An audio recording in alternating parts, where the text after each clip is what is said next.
Sara Duterte to skip impeachment trials first day.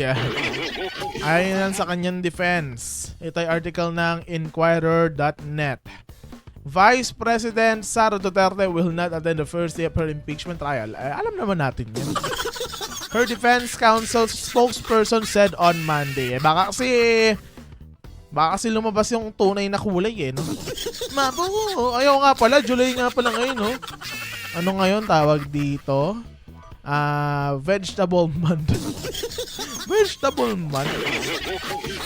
Kaya makulay ang gulay sa sinabaw na. Oo, sige, yun na lang. In a press conference, Attorney Michael Powa cited Duterte's recently released statement in which she said that choosing to appear before the impeachment court only through counsel rather than in person does not diminish accountability or imply a lack of transparency. Parang sinasabi niya lang dito na meron naman akong kasama dyan okay na yan. Huwag niyo na ako papuntahin, sila na bahala sa akin.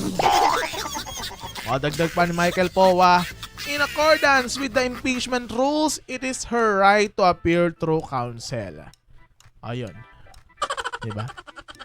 Asked how Duterte can reconcile her previous pronouncement of being ready for a bloodbath during her trial and now simply choosing not to show up, Powa maintained that the Vice President remains true to her word. Bloodbath, tapos di siya kasama. Ano yun? Ano, puro representative, hindi siya kasama. Sabi ni Michael Powa, well, she's ready and that's why we're here today since we've been preparing for more than a year now. So I don't think there's anything to reconcile there. I don't think there's any conflict with that. Powa, however, clarified that Duterte's non-attendance on the first day of trial does not necessarily mean that she would no longer appear in the succeeding proceedings.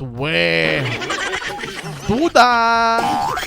As it would ultimately depend on how the trial will go. Kapag pangit, hindi na siya sisipot. Pag maganda, sipot-sipot din pag may time. Ganun na ata yung balak niya no? When it comes to, sabi ni Powa, when it comes to her physical presence, we will assess. If necessary, why not? But that will depend on how the proceedings go and we will advise her accordingly. Duterte's absence came despite the impeachment court's invitation for her to attend the trial proper. So, inimbitahan niya po ng Senado si Sara Duterte nung nakaraan and ayun na, as expected naman natin, hindi nadalo. Her impeachment trial is expected to run for 92 trial days. Hindi kayo pa ako no? Which means it may extend until early 2027. Pero sa mga napapanood natin kanina, parang gustong i-delay ni Alan Peter Cayetano sa kanipia. Basta nung Duterte Black, ayun na. Mga senador na yan. Kasi pinapanood ko kanina, tume-technical na naman sila Ewan ko sa mga yan. Mali naman yung mga pinagsasasabi. Gusto naman.